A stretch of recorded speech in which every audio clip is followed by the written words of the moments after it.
Hi hello నమస్తే welcome to auto వాళ్ళ updates. ఇప్పుడే మన అర్జున్ దాస్ గారు నటించిన అంధకారం మూవీ చూడడం జరిగింది. ఈ మూవీ ఎలా ఉంది, అసలు ఈ మూవీ ట్రై చేయొచ్చా లేదని ఇండెప్త్ రివ్యూలో మాట్లాడుకున్నాం. ఈ మూవీ అయితే 2020లోనే అక్కడైతే థియేటర్స్లో రిలీజ్ అయిందండి తమిళ్లో. తర్వాత అయితే ఓటీటీలోకి వచ్చింది. ఇప్పుడైతే నెట్ఫ్లిక్స్లో తెలుగులో కూడా స్ట్రీమ్ అవుతుంది. ఈ మూవీ బేసిక్ స్టోరీ అనేది వచ్చేసి ఈ స్టోరీ అంతా కూడా ముగ్గురు చుట్టూ తిరుగుతూ ఉంటుందండి. మన హీరో వినోద్ ఏమో క్రికెట్ కోచ్గా ఉంటాడు, ఇంకొకరేమో మనసుకు వైద్యులుగా ఉంటారు, ఇంకొకరేమో కంటి చూపు లేని వ్యక్తి. సో వీళ్ళ ముగ్గురికి ఉన్న కామన్ పాయింట్ ఏంటి, అలానే ప్రతి ఒక్కరికి ఉన్న ఫ్లాష్ బ్యాక్ ఏంటి, వీళ్ళ మధ్య ఏదైనా కనెక్షన్ ఉందా లేదా, ఇవన్నీ తెలియాలంటే ఈ మూవీ ట్రై చేయాల్సిందే. ఇంక ఈ మూవీలో పాజిటివ్ విషయానికి వస్తే అర్జున్ దాస్ గారు అండి. ఈ మూవీలో అయితే క్రికెట్ కోచ్గా ఒక రోల్ చేశారు. నెక్స్ట్ లెవెల్ అని చెప్పాలి, అవార్డ్ విన్నింగ్ పర్ఫార్మెన్స్. అండ్ ఈ మూవీలో దీనికైతే డార్క్ షేడ్ కూడా ఉంది. చాలా అంటే చాలా బాగా యాక్ట్ చేశారు. సో ఈ పాత్రకు చుట్టూరు రాసుకున్న ఇంట్రెస్టింగ్ పాయింట్స్ కూడా చాలా బాగుంటాయి.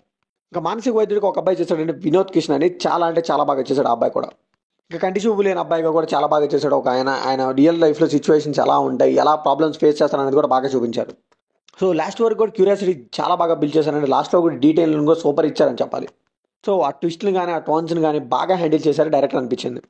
ఈ మూవీలో నెగిటివ్ విషయానికి వస్తే ఈ మూవీలో రన్ టైం అయితే మనం నెగిటివ్గా చెప్పుకోవాలండి. ఎందుకంటే 3 hours ఉంది. చాలా మంది అయితే అంతసేపు కూర్చోలేరేమో నాకు అనిపించింది.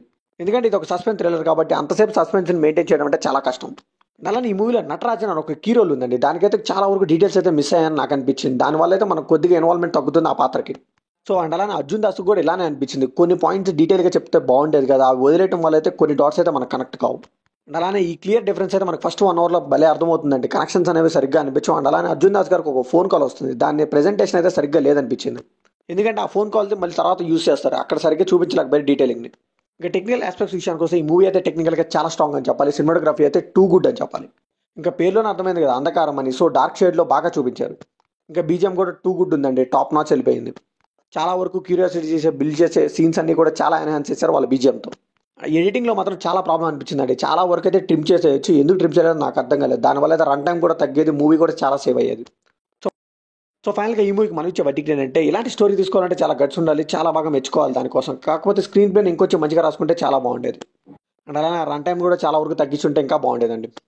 సో విత్ ఇంట్రెస్టింగ్ పాయింట్ అయితే కొద్దిగా స్క్రీన్ ప్లే అయితే ఫ్లాస్ ఉన్నాయండి. కాకపోతే రన్ టైం కొద్దిగా మైనస్ అవుతుంది అంతే. అర్జున్ దాస్ గారి కోసం కొద్దిగా పర్ఫార్మెన్స్ కోసం చూడాలంటే చూసేయండి, పక్కా ట్రై చేయొచ్చు.